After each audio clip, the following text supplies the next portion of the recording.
პედაგოგებისთვის მომზადება და შემდგომ კარიერული ზრდა. ასეთია საქართველოს განათლების სამინისტროს ახალი სქემა, რომელსაც უწყება პედაგოგებისთვის ამუშავებს.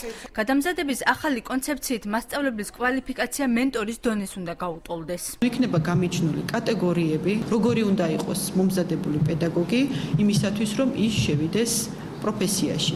შემდეგ უკვე მივდივართ კარიერულ განვითარებაზე და წინსვლაზე. დღესდღეობით ჩვენ გვაქვს იდენტიფიცირებული ასეთი 4 კატეგორია, რომელიც გულისხმობს, რომ უმაღლესი კატეგორიის მასწავლებელი უკვე არის იმდენად კვალიფიციური, რომ მას უკვე ექნება მენტორის, ასე ვთქვათ, ფუნქცია, რომელიც თავისთავად მოამზადებს დამწყებ პედაგოგსაც. ახალი ინიციატივა საფუძვლად, როგორც საქართველოს განათლების მინისტრის განცხადებიდან ჩანს, დღეს მოქმედი სერტიფიკაციის მეთოდის არასრულფასოვნება უდევს. თამარ სანიკიძის განცხადებით, ტესტირების გზით პედაგოგის მხოლოდ თეორიული ცოდნა მოწმდება, მისი პრაქტიკული უნარების შემოწმება კი ვერ ხერხდება. მინისტრის თქმით, ახალი სქემა დღეს მოქმედისაგან განსხვავებით ყველა პედაგოგს შეეხება. მთელი აქცენტი იყო სერტიფიცირებულ მასწავლებელზე და მათ განვითარებაზე. რეალურად ამ პედაგოგებს არ ქონიათ იმისი შანსი, რომ ჩართულები ყოფილიყვნენ ამ სქემაში.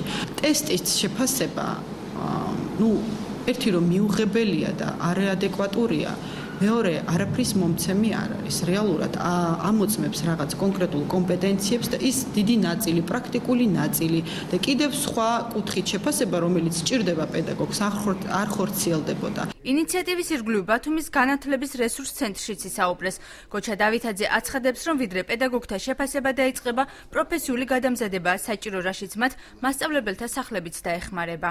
სანამ მასწავლებელს შევაფასებთ, მანამდე მასწავლებელს უნდა დავეხმაროთ მის კარიერულ ზრდაში და ამ მხრივ ბათუმში კარგი მაგალითია ბათუმის მაგალითია, რომ ბათუმში იხსნება მასწავლებელთა სახლი, სასერტიფიკაციო გამოცდების შემდგომ ხდებოდა მასწავლებლის შრომის ანაზღაურება 75 ლარით.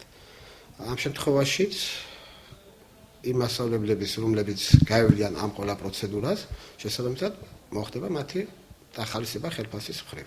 მასწავლებელთა უწყვეტი განვითარების სქემა წლების განმავლობაში იგნორირებული იყო. 2010-2012 წლებში პედაგოგობის მაძიებლობის ეტაპი აღარ იყო სავალდებულო. აცხადებს სამოქალაქო განვითარების ინსტიტუტის განათლების სპეციალისტი თამარ მოსიაშვილი და აღნიშნავს, რომ ამ ყველაფრის გათვალისწინებით სიახლე მისაღებია.